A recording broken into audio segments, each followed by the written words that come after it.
welcome back to a Friend of the Day workout with Helen Chen.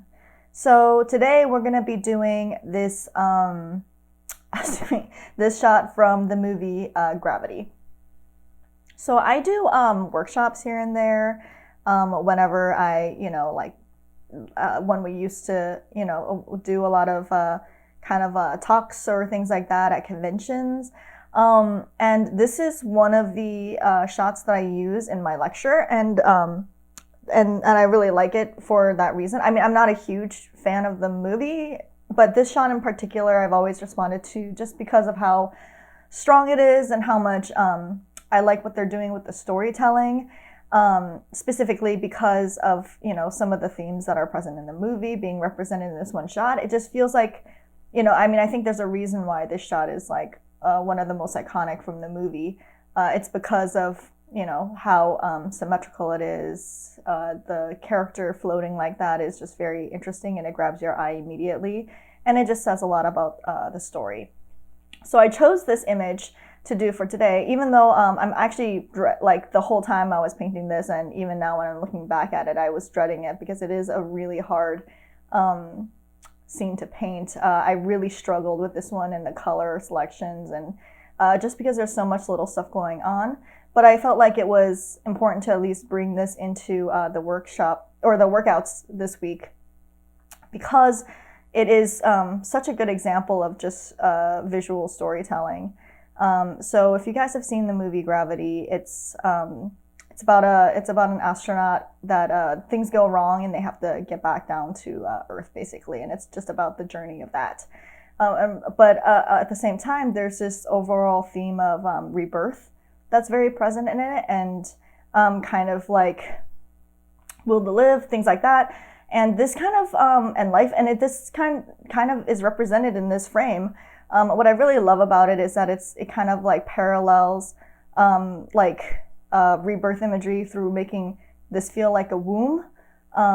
There's this round, of course, this round portal. Of course, this kind of with the doorway and things like that, and this character is kind of suspended in the fetal position in the middle. They even have these cords that are coming down from the top that kind of go straight into her belly. So the imagery here is very on the nose. It's very specific. It's just saying, it's just kind of equating her to being like basically a fetus in a womb. So I just think that it's really cool that they used this set and this concept of an astronaut to create imagery like this that tells that different simultaneous story. So I wanted to kind of paint it. But again, just because there's so much going on here, and the colors, this theme of this like teal blue versus the beigey gray, like that goes between like cooling and then warmer and things like that, and all of the little detail is going to be pretty tough to nail down. So I'm going to try and be actually a little bit looser this time around with this painting than I would others, and be a little bit more forgiving, and just make sure that I get the main thing, which is the figure and this central kind of like circular motif.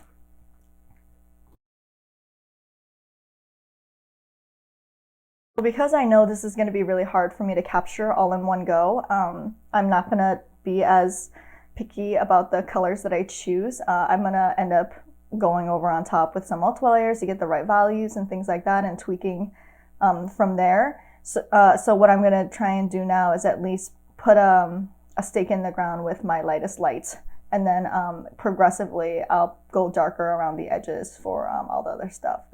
And again, this one I'm gonna like barely indicate, some of the detail that's happening, but hopefully the larger shape and scope of it can be a little bit more rough.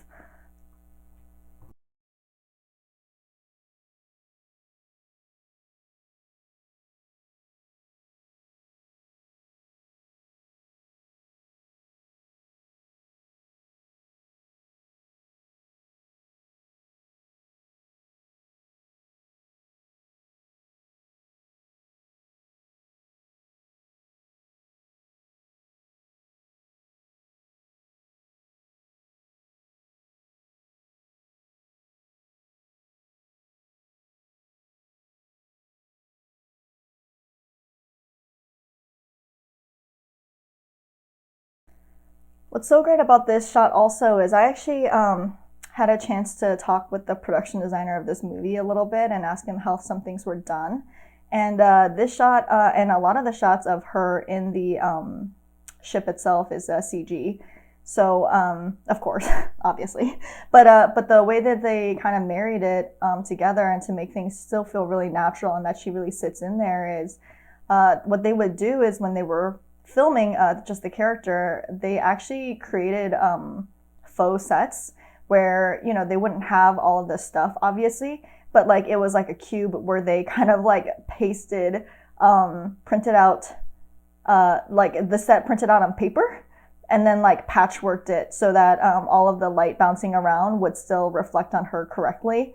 So for example, if she's next to a green panel, having that paper with that green panel printed on it by her would reflect that color onto her skin. And so when they went into CG, it would all marry together a little bit better, which I thought was just so genius. I bet you it's probably like a very common thing, and it was just the first time I heard of it specifically being talked about, and then I was like, it like made a huge impression on me. I was like really impressed, but I just thought that that was really cool, and it spoke to like how good the compositing on this movie is and how you really felt like she was in there. Even though there are several scenes, I'm sure they did have physical sets that she kind of course, it can't all be CG, but for something, some of the shots probably they had just the figure and recreated the set around them, and having the correct light bouncing onto her skin and reflecting is really important to making a composite feel like it's real and that the figure is really set in there.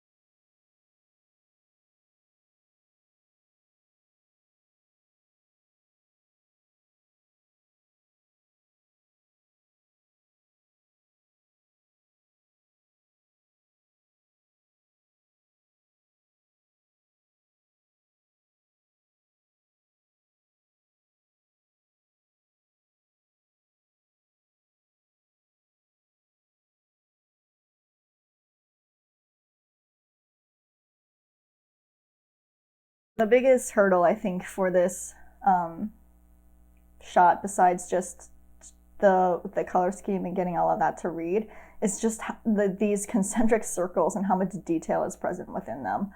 And I kind of feel like this one, if you could even do it looser than I did and um, a little bit closer in terms of color and value right off the bat, the better, and not even worry about the details. Like if I had to do this over again, I would do it very differently. But this is where we're at, and I think the most important thing is to just block in the major values and not worry about or block in the major colors and not worry about the values as much right now. So usually I go value first for this one because the values are kind of tough for me to parse out because of all of the details. I'm laying in color first, making sure that I have about the right hue. And then the last step will be me doing kind of like, as I go, adjusting the values and, glazing some darker value on top, some multiple layers just to get a closer value. So that way my brain isn't trying to figure out two things at once. I can kind of take things in steps. It's kind of what I do in my day-to-day work as well. I try to work on one aspect and really concentrate on that one aspect. And not worry too much about getting everything down. So like if I'm working on the character, I won't even worry about the details, but I will worry about the character silhouette first. Like if I feel like the silhouette reads, and then after I lock down the silhouette, I'm gonna do the value breakup of the costume, of the character's costume. So then I'm only figuring out, okay, within the silhouette that I just figured out, how much breakup do I want in terms of the costume? And then go from there. So like I take everything in steps. That way I'm not expected to I'm not expecting myself to nail like the drawing and all the information that needs to be within it in one go. And I'm not a very graphically inclined artist either. I don't really play with a lot of like graphic shapes or anything like that. And so I find that this process forces me to consider something that I am weak at, like shapes first, and figure that out. And then go into more of the details. Because if I did it the other way around, I kind of feel like I would just get these very kind of like intricate but non-readable forms, which is the opposite of what we want when we're doing any type of vis dev or imagery.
So as you can see now, I'm kind of like, I kind of got caught up with the little details here a little bit, and trying to like get stuff in, like, and this is exactly what I've kind of talked about not wanting to do in previous videos, and how destructive for me it could be. So this is an example. If you guys I can't tell, I'm actually really struggling with this study. All of the little things are kind of getting to me, and I'm missing the big picture. The values aren't there. It looks kind of spotty.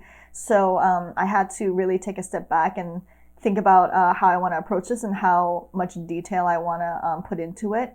Part of it as well is that my under my sketch that I had prepared beforehand maybe tried to take in too much information. If you guys actually are doing this alongside me right now, if you find it overwhelming, I actually would suggest just turning off that sketch and just being a lot looser, and not worry about all of the little details being in the right place. Because sometimes that can get in the way of and you can really kind of find yourself lost in the painting, which you can kind of see me doing here. I'm spinning a little bit.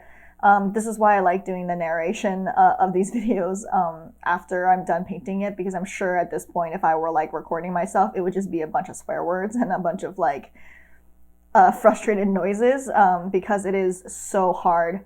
I don't know what it is, but this shot in particular has been so hard for me. I think it's also because of just how subtle the lighting is, and how there's just not a lot of color in the light either. It's not like a strong colored light that you can kind of leverage off of.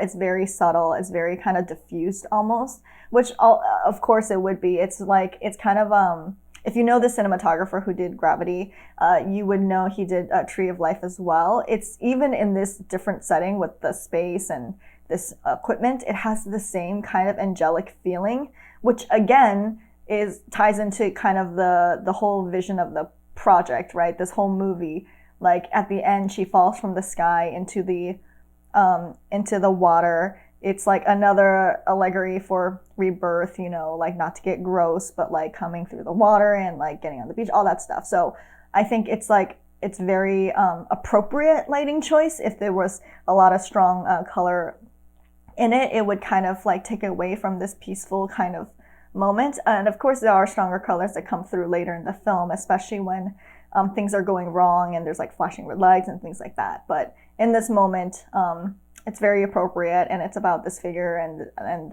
the suspension and just the floating feeling of it. And so so it makes for a really hard frame. And again, these very subtle kind of like beiges and cool grays, and teal is just really messing with my eye. So at some point, it all kind of comes together a little bit better, and it only started to happen once I started to care a little bit less about getting all of the details exactly right. So I would totally encourage you guys to do that as well, and just not get too hung up on the details, and just even if I were to do a few strokes on the left there to represent all this stuff, as long as the value is there, the darkness is there, I wouldn't worry too much more about it. But again, because I'm kind of focusing in on all these small shapes, you can see like the past few minutes I've just been noodling here. It really is a struggle, and it isn't working out quite as well as I would have liked. So I'll turn the corner soon. It'll come together a little bit better. But this is one of those where if I were to, if I were to do this over, take the shot and do it over again, I would approach it in maybe a different way.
And this is where you can kind of see me take that approach now. I switched to a larger brush. I'm being a little bit more fast and a little bit more instinctual with some of these choices, especially in the darkness.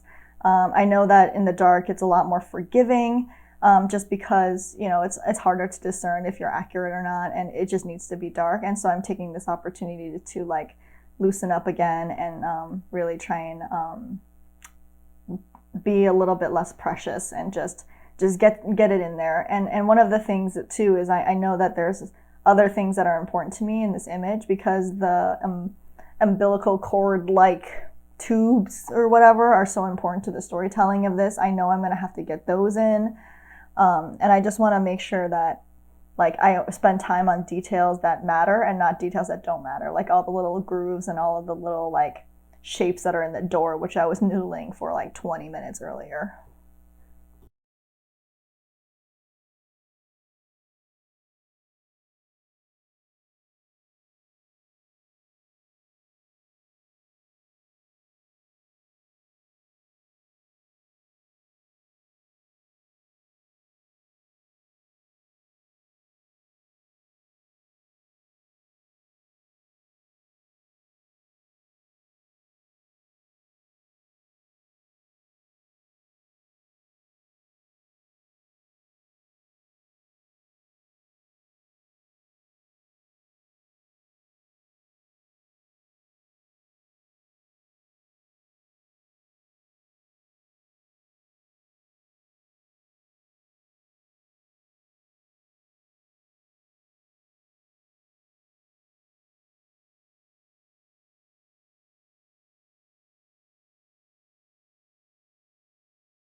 getting these umbilical cord tubes in. As you can see, there's one that goes right into like her belly button. Like if you follow the line, that's exactly where it would be. And of course, you don't see it kind of exit behind her. They just kind of go into her. Again, to reinforce that womb-like quality, but also add to the set as well. I just love the dual purpose and the thinking behind this, to really get that story metaphor or whatever to read in this shot.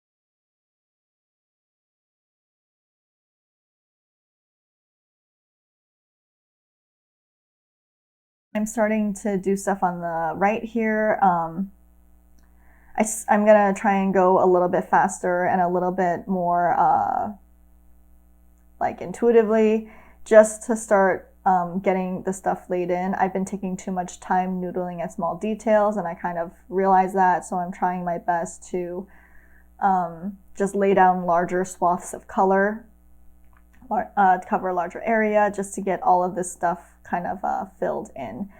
Because I feel like I feel like up until this point, it's been a struggle, and I'm trying my best to keep going without like giving up. I was very close though.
feel like this is actually where things started to turn a corner a little bit. Getting all that stuff in on the on the right side, as inaccurate as it is, really helped me see the whole piece more as a piece. And it makes me think like, I should have done this earlier. I should have just put in the darks on either side and the middle, so I can more accurately judge all of the values and colors like in the very beginning.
I kind of put myself in a corner here actually because I put so much detail in this like ring, this like middle ring thing here. I'm kind of on the hook for the rest of it. I can't leave the bottom half empty.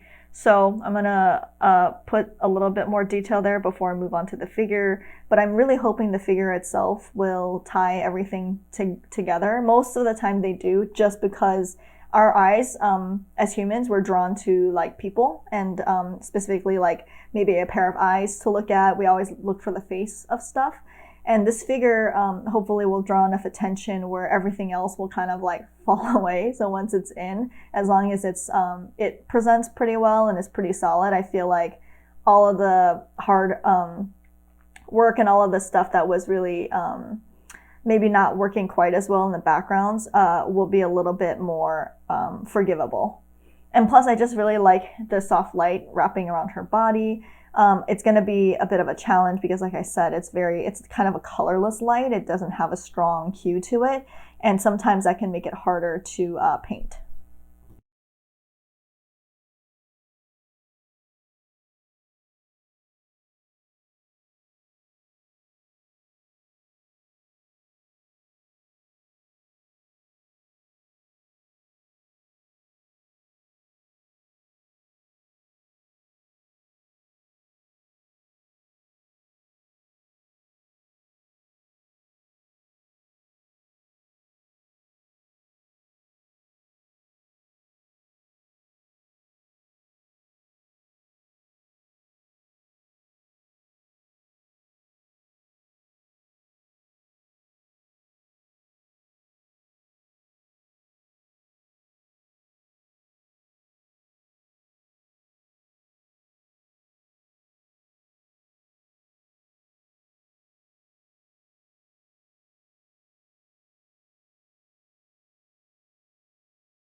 I do feel like the figure kind of helped ground this image a little bit more. I'm feeling a little bit better about it already.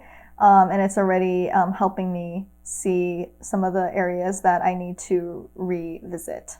But in general, I really like painting figures. I don't get to do too much of it, especially like more anatomical, like realistic figures. And this is was really fun to do for that reason. Just getting kind of the unique planes of the shoulder and shoulder blade here, even kind of the light hitting the legs and where it's bright and where it isn't. It was actually really fun. So I'm just trying to get a little bit more form on her face to match. I want to get at least kind of that gradient that's happening, that's lighting the lower half of her face and getting that feeling a little bit without getting too mired down with the likeness.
I'm noticing that there's like a real disconnect with the values, especially with.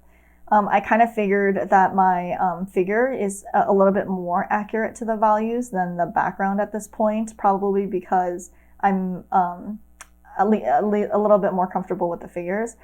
So I'm taking this opportunity to kind of like adjust the values a little bit of the stuff behind her to really kind of, make sure it feels like this character is being framed and silhouetted correctly.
Now I'm going to blow out some of the lighting that's on her stomach, and that's kind of like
this is the last step, and because I know I had a rough time with the values here and getting it to feel close to the original, I'm gonna zoom out and kind of do kind of these larger global kind of like lighting changes just to get it a little bit closer. There's some stuff I'm noticing here, like the my ring is maybe a little bit more saturated than the original and things like that. That I'm trying to like correct for a little bit with my hue sliders. So that's what I'm doing right now. I noticed that the reason that the middle seemed too saturated is also because I desaturated that warm ring that's kind of like the most outermost ring, and so that's what that saturation level was for.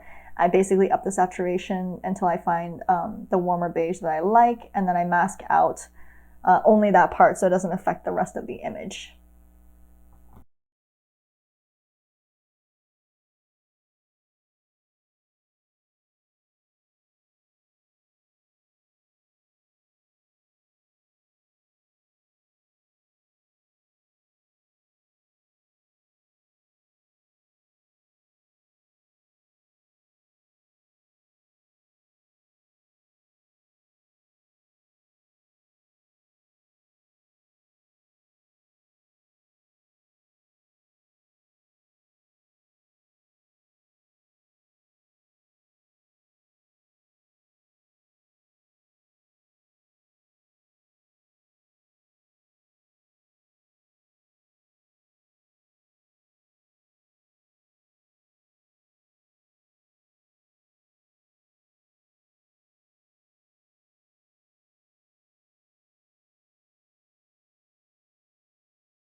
That about does it for today's study. It was a bit of a struggle, but I hope you stuck with me to the end.